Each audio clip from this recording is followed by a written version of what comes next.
Up next, we have Colin McLean. Colin grew up in the heart of Northern Ireland in the 70s and 80s. After moving through continents and then careers, he recently started writing stories, and we're very glad for that. He is a father of sons and taker of pictures. Tonight, he's reading Little Secrets Everywhere. Welcome, Colin.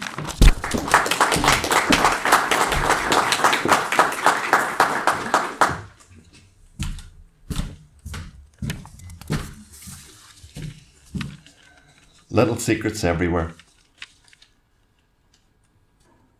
Where you going, Dad? Shh, go back to sleep. Nah, I'm coming too. Connor, I said go back to sleep. But Connor jumped out of the camp bed and already had his jeans on.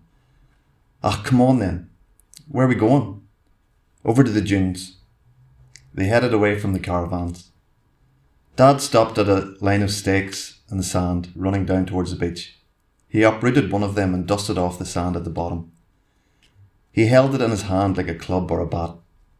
He pulled up another one and dusted it off in the same way. Here. What's this for? You'll see. They walked away from the beach and up towards the lip of the dunes. As they crested the top of the dune, Connor stopped in his tracks. There were rabbits. Loads of them, everywhere. But something wasn't right. As they got closer to them, they didn't run away like rabbits always do. Dad, what's wrong with Thud? The rabbit closest to them that Connor was looking at immediately fell lifeless after the heavy blow to its head from Dad's stake. Thud, another one. Thud, again. Dead, dead, dead. Dad, what are you? Thud, thud, more dead rabbits. Come on, Connor, get to work. Put them out of their misery. But, no buts, just do it, or go back to the caravan. But they look sick, can we not get medicine for them? Thud. No, they've got myxomatosis and they're going to die. Do you want them to suffer? Myxomatosis, that's a word Connor was never going to forget. No, but well then, get to it. If you're not fit for it, then just go back. Not fit for it. It was a phrase that was only used when there was a doubt if something could be done or not. Connor had heard it lots of times. If you're not fit for it, you should go home. It was usually said like that. It was the sign of a quitter if you weren't fit for something. He took a deep breath. Thud. The first of many. They both continued the gruesome work for what seemed like ages. Connor tried not to think about what he was doing. Dad's right, he thought. They're in pain. It's better for them. But each thud was getting more difficult to hear. Each dead rabbit was getting more difficult to look at. It didn't feel right. It was cruel. Cruelty to animals was bad. They learned that in school last year. The stake started to feel so heavy, like it was made of iron, not wood. There was blood in the end of it, and bits of fur.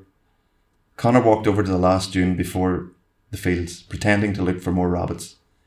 He knew he couldn't do it anymore. He loved rabbit animals, always had, any kind of animal. He loved watching birds in the sky and trying to find their nests so he could look at the chicks close up.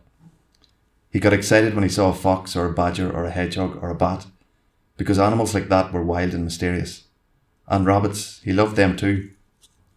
But he didn't want to disappoint Dad. He was fit for it. Think that's them all, Dad. Can't see anymore. Just then, out of the corner of his eye, he saw a flash of fur.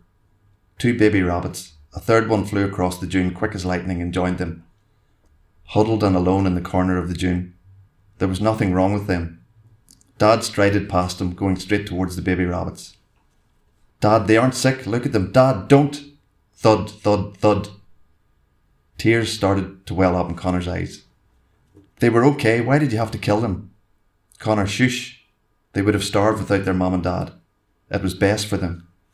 But, Connor, end of story. Dad didn't say end of story often, but when he did, it meant he was annoyed and that there would be no more talk.